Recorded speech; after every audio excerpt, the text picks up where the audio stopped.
প্রিয় দর্শক, আসসালামু আলাইকুম। স্বাগত জানাচ্ছি দেশব টিভিতে। আশা করি যে যেখানে আছেন ভালো আছেন, সুস্থ আছেন। সকল জল্পনা কল্পনার অবসান ঘটিয়ে সব আশা ও প্রত্যাশার কবর রচনা করে আশেপাশের গুঞ্জন, মনের ভেতরের শঙ্কা আরো স্পষ্ট করে, আরো জোরালো করে নির্মম বাস্তবতার কূট চালে বাংলাদেশের ক্রিকেট ভাগ্যে শেষ পর্যন্ত আর কোনো সুসংবাদেরই সুযোগ রইল না। আশা নয়, হতাশায় যেন এখন বাংলাদেশের ললাটে লেখা হয়ে গেল। যে আশায় কোটি দর্শক তাকিয়েছিল, যে স্বপ্নে লাল সবুজ বুক বেঁধেছিল, সবকিছু আজ ভেঙে চুরমার করে দিয়ে শেষ পর্যন্ত জয় ছিনিয়ে নিল ভারত আইসিসি যুক্ত প্যানেল। দর্শক, বাংলাদেশের ক্রিকেট শেষ পর্যন্ত জয়ী হতে পারলো না।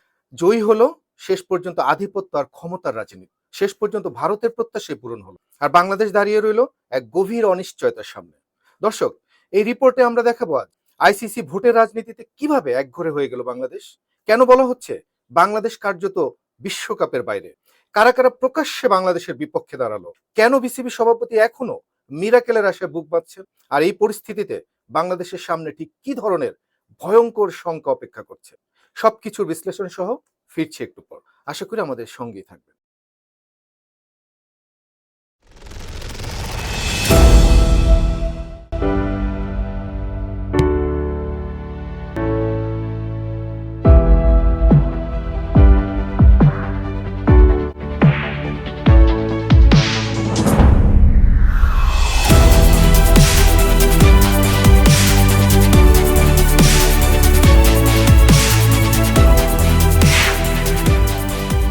দর্শক, গতকালের পত্রপত্রিকায় যে শিরোনামগুলো উঠে এসেছিল সেগুলোই ছিল আসলে বাংলাদেশের বাস্তবতা। যদিও অনেকে অনেক কথা বলেছেন, অনেক আশার কথা শুনিয়েছেন, আসলে সেগুলো কিছুই নয়।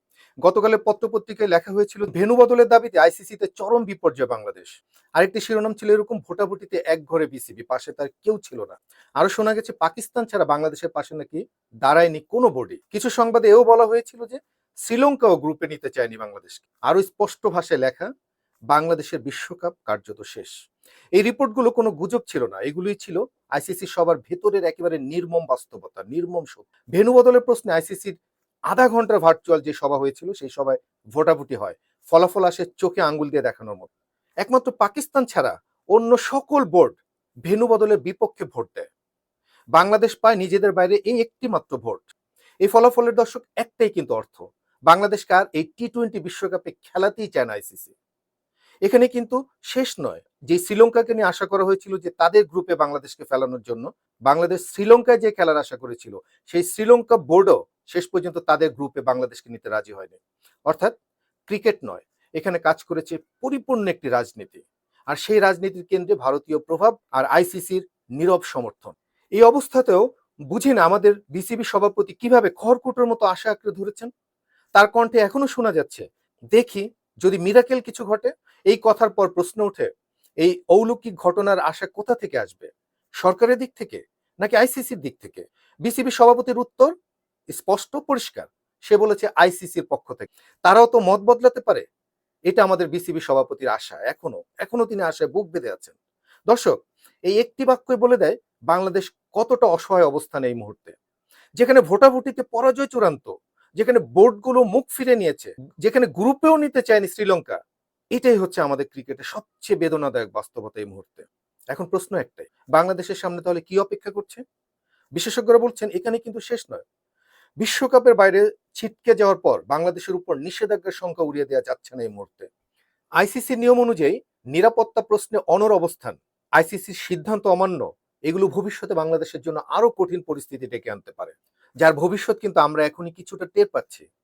আজ বিশ্বকাপ, আগামীকাল দ্বিপাক্ষিক সিরিজ, পরশু আইসিসি ইভেন্ট, সব জায়গায় বাংলাদেশকে কোণঠাসা করার পথ তৈরি হয়ে যাচ্ছে। এগুলো ইচ্ছে করে করা হচ্ছে, আমরা কিন্তু সেই ফাঁদে পা দিয়ে ফেলেছি। তাহলে আমাদের করণীয় কি? একটাই পথ খোলা এই মুহূর্তে আমাদের, কূটনৈতিকভাবে শক্ত অবস্থান তৈরি করা, বিশেষ করে আন্তর্জাতিক বোর্ডগুলোর সাথে সুসম্পর্ক পুনর্গঠন, আর আইসিসির ভেতরে নিজেদের অবস্থানকে আরো শক্তিশালী করা।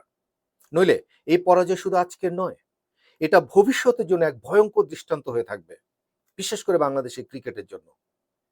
দর্শক, এটা শুধু একটি বিশ্বকাপের গল্প নয়, এটা বাংলাদেশের ক্রিকেটের সম্মান, অধিকার আর অস্তিত্বের প্রশ্ন, মর্যাদার প্রশ্ন। এখানে একঘেয়েমি করলে চলবে না, বাস্তবতাকে মেনে নিতে হবে। আপনি কি মনে করেন, এটা কি নিছক দুর্ঘটনা, নাকি পরিকল্পিতভাবে বাংলাদেশকে কোণঠাসা করার একটি বড় ধরনের ষড়যন্ত্র? দর্শক, আমরা আশা করি এই বিষয়ে আপনার মূল্যবান মতামত জানাবেন আমাদের চ্যানেলে। আমরা আপনার মতামতের অপেক্ষায় রইলাম। আপনার মূল্যবান মতামত হয়তো আমাদের ভবিষ্যৎ ক্রিকেটের ভাগ্যকে বদলেও দিতে পারে। অতএব মন্তব্য জানাতে ভুল করবেন না। দর্শক, আজ এ পর্যন্তই। এমন বিস্তারিত তথ্যভিত্তিক বিশ্লেষণ ও প্রতিদিনের ব্রেকিং নিউজ পেতে চোখ রাখুন দেশব টিভিতে।